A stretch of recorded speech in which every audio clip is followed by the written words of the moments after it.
네, 인천 부평구갑 이성만 의원입니다. 저 부총리님께 질문을 드리도록 하겠습니다. 네. 아마 여러 의원님들이 아마 그 요소수 부족 문제에 대해서 아마 질타도 있으셨고 또 질문도 있었을 거라고 생각이 됩니다. 지난 일요일에는 대외경제안보전략회의를 주재하셨죠, 그렇죠? 네. 또 어저께는 요소수 수급 관련 법무처 합동 대책회의도 열었습니다. 그래서 결국 직접적 문제가 된 이 중군 통관 문제를 해결하는 한편 러시아 등 다른 나라로부터의 수입 문제도 다각도로 검토하고 있는 것으로 알고 있는데 그게 실질적인 어떤 결과는 좀 있었습니까? 좀 짧게만 말씀해 주시죠. 예, 의원님 일단은 당장에 해외에서 물량을 도입하는 게 이제 시급한데요. 가장 크게 한 약 19,000톤 정도의 요소 수입이 중국에 일단 항구에서 일단 계약은 해놓고 선적이 지연되고 있었는데요. 이 문제가 사실상 거의 반출승이 됐다고 제가 확인을 했습니다. 그래서 이게 한 2만 톤 정도가 들어오면은 이제 요소수 개념으로는 한 6만 톤 정도가 되겠습니다. 그래서 지금 어려움이 상당 부분 풀릴 것 같고요. 그러면 한 2만 톤 정도가 요소가 들어오게 되면은 우리나라 기준으로 한 며칠 정도 사용할 수 있는 물량이죠? 일단 차량용은 1년에 한 8만 톤을 씁니다. 네, 네. 산업용이 이제 29만 톤이 쓰는데요. 2만 톤 정도면 저희가 본 데는 뭐 차량용이 그 중에 절반만 하더라도 한 8분지 한 2달치 정도는 가능하지 않을까 싶고요. 그러니까 긴급한 사태는 좀 예, 해결하고 저희가 넘어갈 수 있다. 전체적으로 이렇게 볼수 중국 있나요? 말고 다른 데서 수입하는 것까지 해서 해보면 전체적으로 2달 반 정도는 이제 여유를 가질 수 확보가 있다. 되겠다고 이렇게 말씀드릴 수 그리고 2달 반 후에는 이제 우리 자체 기업이 생산도 하고 어느 정도 그를 통해서 부족 문제를 해결할 수도 있겠네요. 예, 그 동안에 이제 추가적으로 수입하는 그 협의를 계속 하고요. 또 국내적으로도 또 조달할 수 있도록 그렇게 하겠습니다.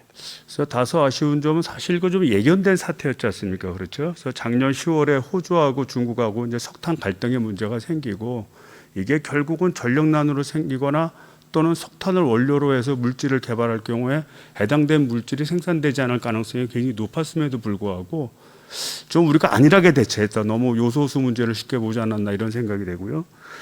다만 한편으로는 이것이 우리에게 또 약도 될 수 있다고 생각이 됩니다. 우리나라 같은 경우에는 전체 총생산량의 70%를 해외로 수출하다 보니까 대외 의존도가 되게 높고요. 외부 환경 변화에 따라서 직접적인 충격을 받을 수밖에 없는 구조를 가지고 있죠. 네, 그렇습니다. 그래서 저희가 이제 수입 품목에 대해서 분석을 해보니까 산자부 항공무역협회에 따르면 올 1월부터 9월까지 수입 품목 12,586개 가운데 특정 국가의 80% 이상 의존하고 있는 품목이 3,941개나 해당이 되고요. 특히 중국이 그중에 절반을 차지한다는 겁니다. 약 1,850개. 그래서 중요한 그 소재인 마그네슘 제품 같은 경우는 93.7%, 흑연 87.4%를 중국에서 수입하고 이외에도 산화 퉁스텐, 네오디움, 또 수산화 리튬도 대부분 중국에서 수입하는 것으로 알고 있습니다. 근데 뭐 어저께도 제가 엊그저께도 말씀드렸지만 미국 패권 전쟁으로 해서 글로벌 밸류 체인이 중국 중심에서 자꾸 변화하고 있지 않습니까? 또 정치적 갈등도 같이 있고요. 거기다가 탈탄소 정책으로 인해서 근본적인 에너지 전환이 이루어지다 보니까 이런 사태는 앞으로 엄청나게 진행될 것으로 예상이 됩니다. 예, 동의하시죠? 예, 그렇습니다. 그래서 우리나라 같은 경우에는 이런 특정 소재에 대한 의존도를 효과적으로 대체할 수 있는 능력을 확보하는 것이 굉장히 중요하다. 이렇게 볼 수 있는데요. 그래서 무엇보다도 제일 중요한 것은 무역 의존도의 과도하게 높은 품목에 대해서는 공급처를 다변화하고 직접 생산을 검토할 필요가 있습니다. 근데 이제 앞서서 얘기했지만 이거에 대한 전 품목에 대한 대책을 가지고 있는 건 아니시지 않습니까? 앞으로 이런 좀 직접적으로 생산하거나 아니면 다각화를 위한 전략적인 어떤 준비를 할 생각을 갖고 계십니까? 예, 의원님 지금 말씀하신 대로 크게 보면은 일단 수입선을 다변화하는 게 있고요. 네. 그다음에 직접 국내에서 생산하는 역량을 일부라도 갖추는 게 있고, 세 번째는 수입을 미리미리 해서 전략적으로 비축하는 작업이 있을 수 있겠습니다.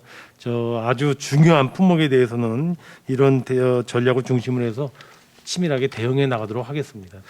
그래서 어떻게 보면 우리나라가 지금까지 성장된 배경을 생각을 해보면 좀 역발상의 좀 시각도 필요하다 이렇게 봅니다. 그래서 우리나라가 이제 되게 대외 의존도가 높고 자원도 없고 사실 인구도 뭐 그렇게 많은 나라가 아닌데 그럼에도 불구하고 지구적으로 보면 유일하게 개발도상국에서 선진국으로 어떻게 보면 유엔 무역개발회의에서 정식적으로 인정한 거 아니겠습니까? 네네. 이런 것은 IMF나 금융위기 때 전 세계가 같이 위기를 겪었지만 이거를 통해서 우리나라의 역량을 좀 배가하고 또 이런 전환 시대에 우리의 기술 역량을 높여서 남들한테 뒤진 건 따라가고 남들보다 더 앞서 있던 것은 확실히 자리를 굳히는 그런 전략을 가졌기 때문에 생각이 됩니다. 지금에 있는 어떻게 보면 중국 중심의 밸류체인의 변화나 또는 탈탄소 정책 같은 경우에는 우리나라만 다가오는 어떤 그런 변화의 흐름이 아니라 전 세계의 변화의 흐름이기 때문에 저는 이를 활용해서 앞서서 얘기했듯이 우리가 앞선 분야는 확실히 더 앞설 수 있는 기틀을 마련하고 또 그 우리가 부족한 분야는 쫓아가려면 힘든데 전환의 시대는 아무래도 유리하지 않겠습니까? 그런 능동적인 어떤 지혜가 필요하다고 봅니다. 그래서 좀 해외 자원 개발과 자원 비축에 대한 좀 상황 점검이 필요하고 정책적 전환이 좀 필요하다고 봅니다. 특히 이 자원 개발과 관련해서 보면요.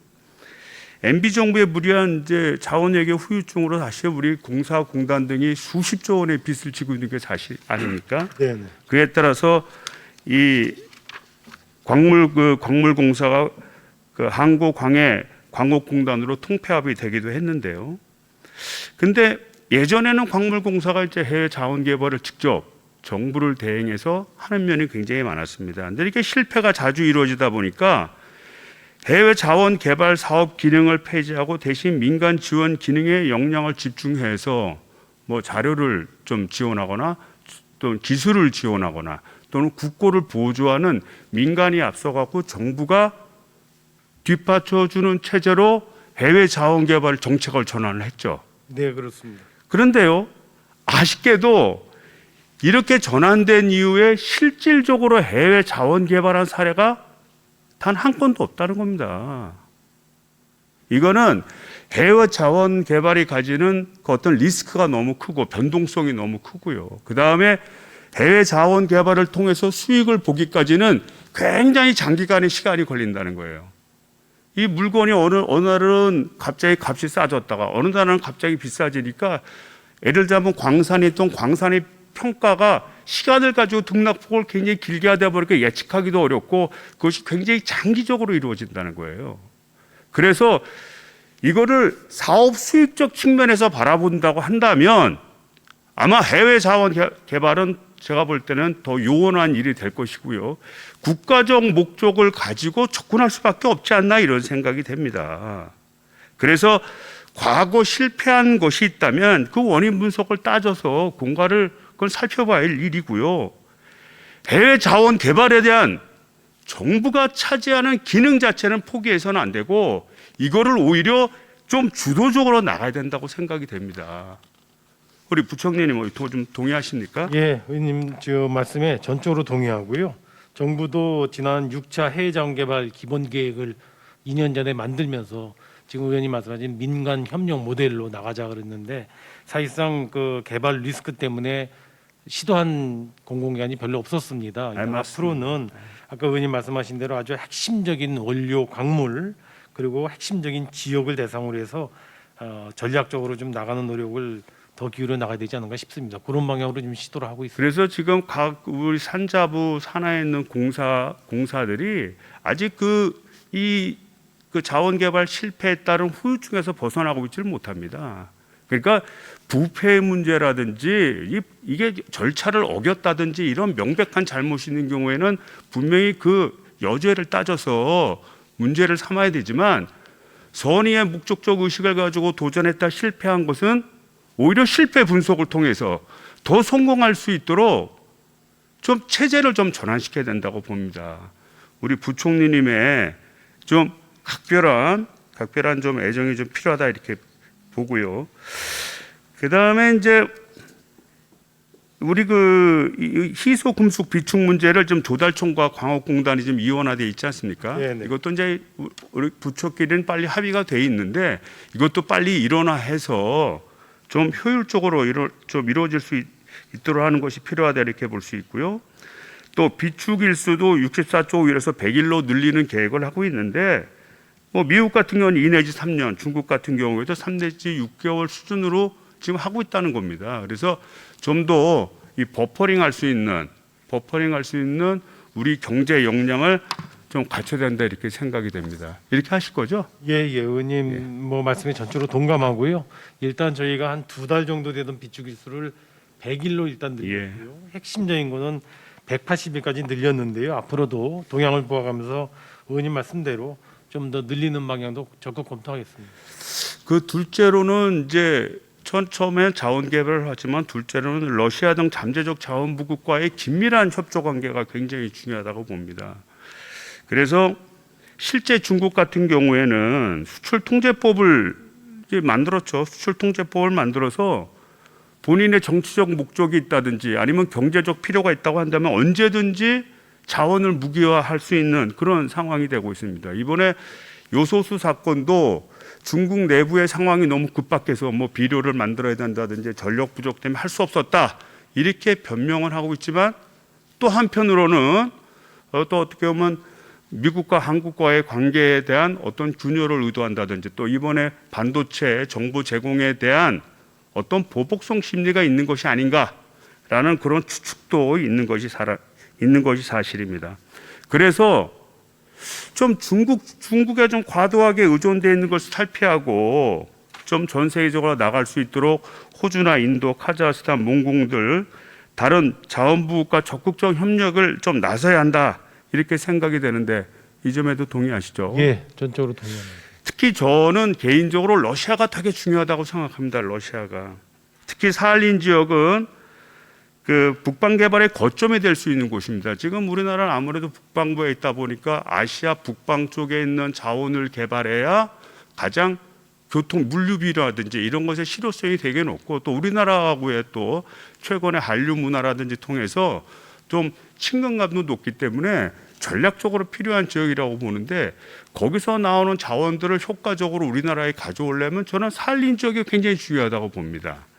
그래서 지금 러시아 같은 경우에는 수소에너지 개발 로드맵을 발표해서 사할린을 수소 경제 거점으로 구축하고 개발하려고 합니다. 또 우리나라도 그에 참여하려고 하고요. 또 사할린은 천연가스도 풍부하고 또 풍력도 굉장히 좀 풍부한 편입니다. 그러니까 뭐 에너지를 구하는 데 있어서 굉장히 유리하고 아까 얘기했듯이 그 아시아적 북반구의 물류의 중심, 또 물류 철도, 대륙간 철도도 이미 연결돼 있고요. 또 북극 항로가 개발된다고 한다면 사할린에서 개발될 수 있는 각종 재료를 북극 항로를 통해서 이유나 북미 쪽으로도 수출할 수 있는 여건이 됩니다. 또 우리나라하고도 굉장히 가깝고 또 고려인들이 많이 살고 있어서 정서적인 친근감도 굉장히 높은 편입니다.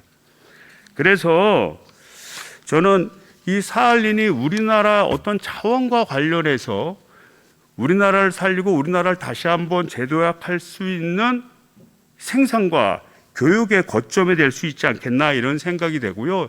이에 따른 적극적 행보가 필요하다고 생각하는데 우리 총리님은 어떻게 생각하십니까? 예, 뭐 저도 의원님 말씀에 전적으로 동감을 하고요.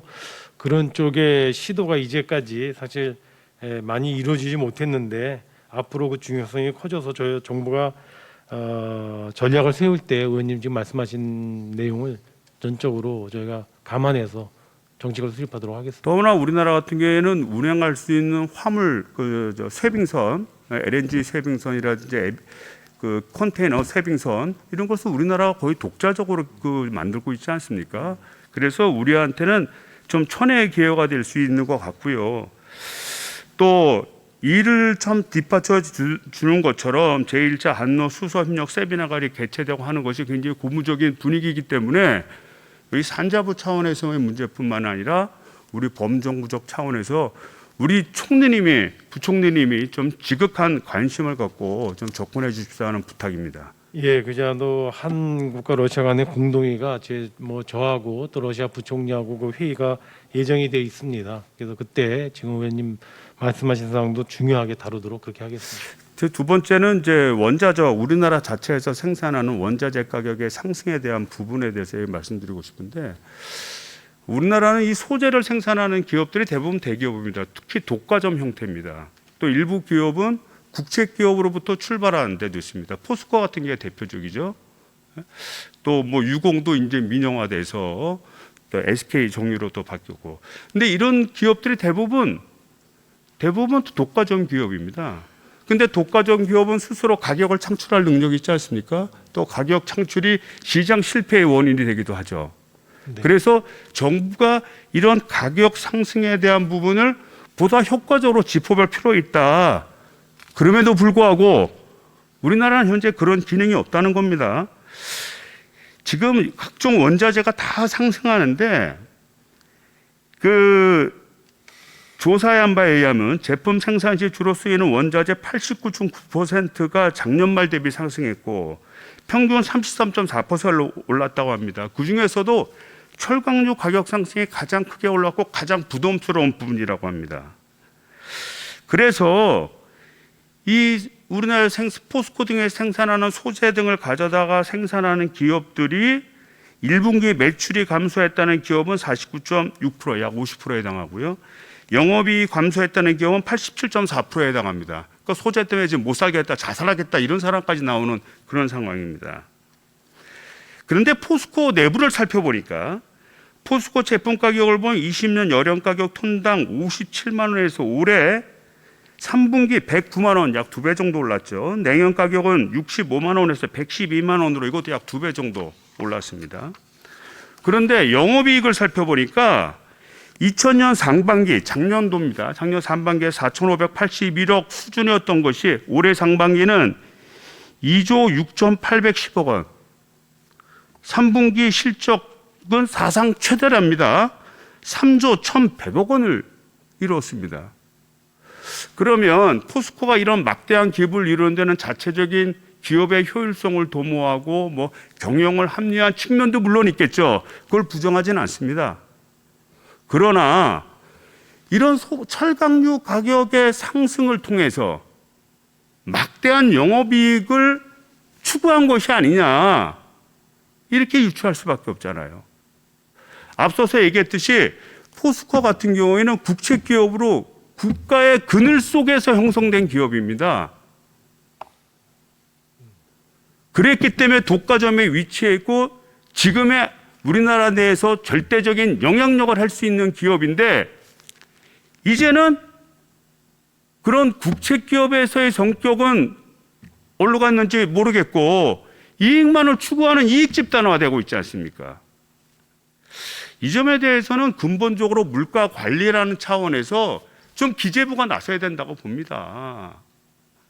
그동안 이 원부자재 가격이 상승하는 경우에 특히 중소기업인 경우에 대기업의 물건을 납품할 때 납품하는 시차의 차이로 인해서 손실을 볼 경우에는 이런 납품단가 결정 차원에서 납품대금 조정협의제도나 수위탁 분쟁 조정협의제도 같은 걸 두어서 이 중소기업이 물건을 만드는 그런 것을 사들이는 대기업 같은 경우에는 어느 정도 조정 절차를 갖고 있어요.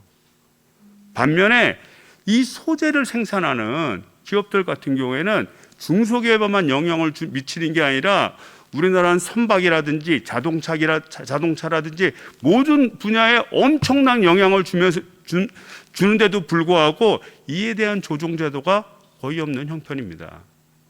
그래서 저는 이렇게 봅니다. 모든 기업을 다 그렇게 할 수는 없어요. 어느 정도 경쟁 체제가 이루어져서 효율적인 자기적인 충돌에 의해서 적정 가격이 형성되는 경우에야 시장 원리에 맡겨야 되지만 정부가 배경이 돼서 설립해서 지금까지 성장되어 온 기업이라든지 독과점을 띠고 있는 기업 같은 경우에는 좀 우리 기재부가 물가 관리라는 차원에서 적극적인 노력이 필요하다고 보는데 또 필요하다면 또 제도적인 새로운 방안을 만들 필요가 있다고 생각하는데 그 점에 대해서 우리 기재부 장관님 의견을 한번 듣고 싶습니다. 예, 의원님 그 철강 가격 관련해서는 그렇게 가격이 많이 말 그대로 2배 이상 뛰었고요. 그러나 이제 포스코가 뭐 아무래도 예전엔 그랬지만 지금은 사실상 이제 민간 기업적 성격이 있어서 정부가 이렇게 개입한 데는 한계가 있지만은 저희가 자발적으로 상생 협력을 유도해서요. 지난 9월달에 포스코가 중소기업에 대해서 철강 가격 인상을 유보한 바가 있습니다. 그래서 어떻게 보면 자발적으로 상생 협력을 유도하고요. 제가 볼 때는 자발적으로 안 될 거고요. 그리고 원래 독과 예, 그래서 저희가 단순한 정부 정책의 고유 기능이고요. 이 문제에 대해서 심도 있는 검토가 필요하고요. 상생 협력의 분야가 아닙니다. 예, 그래서 일단 자발적으로 상생 협력을 유도하지만은 그게 한계가 있어서 상생 협력법 등 제도를 좀 보완을 해서 그게 좀 유도하고자 하고 있고요. 원자재 가격이 아주 급등하는 데 대해서는 다시 한번 저희가 물가 차원에서도 협조를 요청하도록 그렇게 하겠습니다. 네. 제가 지난번 얘기할 때 기부대 양효사업 관련해서 질문드렸는데 그 제도 개선 사항에 대해서 네. 좀 알고 싶거든요. 예. 그러면 따로 좀 실무진을 보내서 예. 저한테 한번 보고를 한번 해주십시오. 예, 그렇게 하겠습니다. 네. 이성만 의원님 수고하셨습니다. 다음은 충북 제천시 단양군 출신 국민의힘 엄태영 의원님 질의해 주시기 바랍니다.